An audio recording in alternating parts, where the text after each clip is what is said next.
I'm very happy now to introduce Prash Naidu to you. He's the founder and CEO of Rezonence. I could explain now what Rezonence is, but you could do it better. What is it, and why is it extremely important to have it?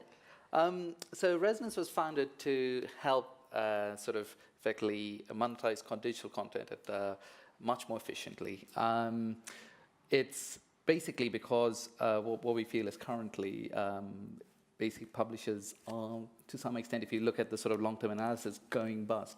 The only reason a lot of the publishers are currently sustained is because of print. If you took away all the print publishing and said, okay, just on digital yields, can these publishers survive? And actually the answer is no, they just can't survive. So our aim, and that's what Rezonence was founded, is to say, we want to make publishers sustainable from a purely digital point of view, right? In a future where there's no print.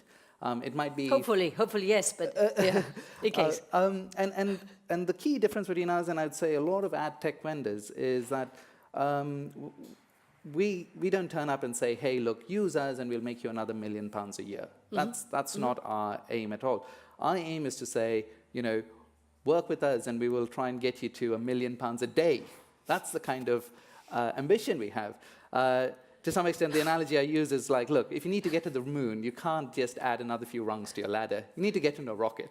And we believe... Different vehicle. Yeah, so talking about your vehicle, what do you do? We see a picture in the background. Maybe you can refer to that. Yes. How do you place ad and how do you activate the public? Yeah. Okay, so this, what you see behind us is called, we call it the Freewall.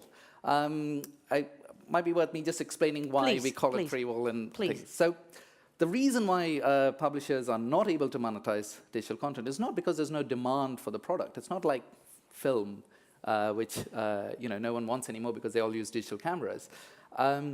People still want content and they read a lot of content. It's because the business models that publishers are using effectively don't work. So what are the two business models? There's free, great. Give away a lot of your content for free, you get a huge audience. Why wouldn't you? It's free. But you get a very low revenue per user. In the UK, typically it's 20 to 30 pence per user per year. Not very much, if you compare to what print earns. Now, the other option is put up a paywall. But we are seeing it's going up. Since yesterday we discussed, subscriptions are coming back. Are going up, and absolutely. But I think people have also discussed that not everyone will subscribe. Typically, if you look at most publishers who've put up paywalls of one form or the other, 1% of your natural audience will subscribe. Now, if you're really good, really niche, maybe you can push it up a bit more, but you know, maybe 5% max. I don't think anyone's ever gone over 5% really, so in terms of natural audience conversion. So the thing is, it's like you have two dials. You know, you turn one up to 100, the other one goes down to 1, and you turn up this to 100, the other one goes down to 1. And Freewall is just a simple initial thing was like, what we need is the big numbers from both sides. You need a large audience and a high revenue per user. So 90 times 10 is 900, a lot better than 100, right? And that's what Freewall, and that's why we called it that. It takes the best of both bits. Basically, it's an ad, goes in the middle of an article. It's displayed, normally displayed in the text. Just normally displayed in things, so basically in-stream or like an out-stream video. We've got the ad there, and then actually below it, as you can see, the content sort of blurred out.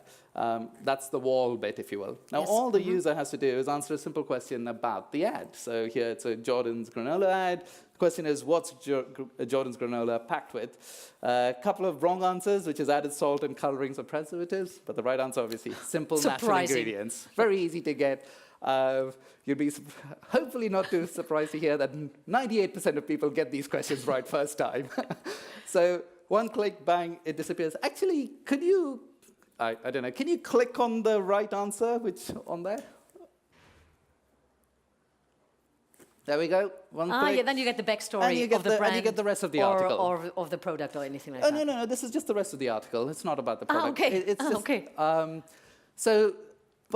The advertiser, because of that engagement, it's high impact and sort of meaningful for them. You communicated a message there very effectively. Will pay 20 pence every time someone answers the question correctly. So it's a micropayment strategy with no friction, completely frictionless micropayment strategy. So what we've seen with all the publishers we work with is we keep all the audience, no drop-off in audience, but we start getting yields that are much, much higher. Talking figures, how many of the people will click the ad, just average? Do you have any statistics about how that works? Yes, so on average, if you look at people who've never really seen a Freewall before, we're talking about 40 to 50% of people will answer and go through. But actually, that's the average. The real story is actually in the underlying variance. So the article completely drives the engagement rate. So we'll see articles with nearly 100% engagement rate, whether it's a first-time user or not, who've seen that. And we'll see articles on the same publisher, high-quality publisher, with less than 10% engagement rate. So a good quality engaging article, this is no barrier. Why would you? If you're reading a really interesting article, you know, one click and off you go. Why wouldn't you do it?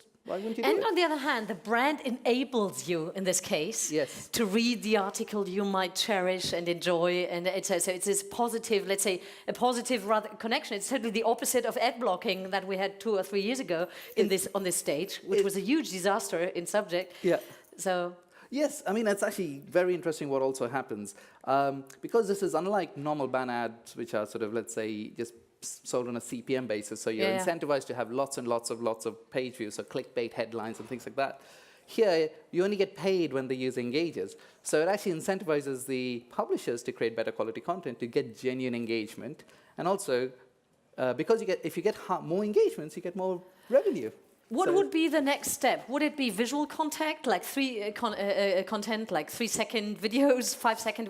So what is the next step of your technique? I mean, yes, we can now put videos, so you have to watch a few seconds of a video, and then that unlocks. But actually, what we found is over the years we've operating, it's the simple Q&A thing is actually the most powerful solution. It's, you know, sometimes it's like a shark. It doesn't need to involve anymore. This works really, really well because, you know what, for brands, the most important thing is to get a message into someone's head. And the easiest way to do that is to get them to repeat that message back. Yeah, and you get a second choice. If you click the wrong button, what do you tell people? You tell people, oh, sorry, that was wrong. Do it again. You get a second chance. Yeah, yeah. So yeah, exactly. You can't get through till you answer it correctly, but, you know. But that's important for the brand because it proves that someone not just saw the ad, but they understood the message of the ad to get it right. And that's very valuable for the brands. Any question of you to Rezonence and its capacities? If not, then please connect with Prash over the next hours. Thank you very much for coming here on stage and sharing your insights. Thank you very much. Thank you.